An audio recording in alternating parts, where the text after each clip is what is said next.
I used to think being open was the same as being honest. If someone asked how I was doing, I would pour out everything. My pain, my past, my struggles. And later, I would feel empty and exposed. I didn't understand why I kept doing it when it always left me feeling worse. For a long time, I didn't know that oversharing was a trauma response. I didn't know that what I was really trying to do was process my feelings out loud, because inside, I was stuck. I had no way to hold my emotions in a safe place, so they spilled out everywhere.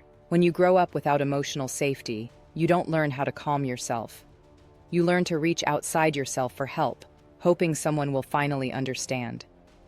That's what I was doing, hoping that if I told my story, someone would see me, validate me, and make the pain stop. But it doesn't work like that. Some people don't know how to hold another person's pain.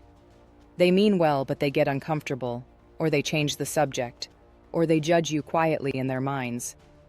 Others may even use your vulnerability against you, and then you're left feeling worse, smaller, ashamed, and unprotected. I've learned that not everyone earns the right to know your story.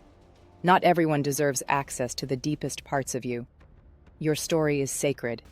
It's your power, your truth, and your history.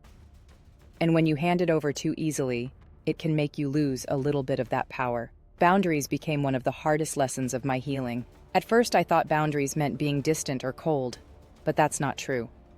Boundaries are not about keeping people out. They're about keeping yourself safe inside. They help you decide who deserves your honesty, your time, and your heart. I had to learn to slow down, to pause before I spoke, to ask myself, why am I sharing this? Am I trying to connect?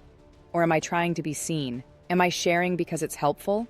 Or because I'm hurting? Over time, I started to see that my old habits came from a deep need for safety and understanding, something I didn't have as a child. The oversharing was never really about others. It was about me, trying to comfort the child inside who never got the chance to feel heard. Drop one word that describes how trauma has shown up in your life. I'll be reading every single one.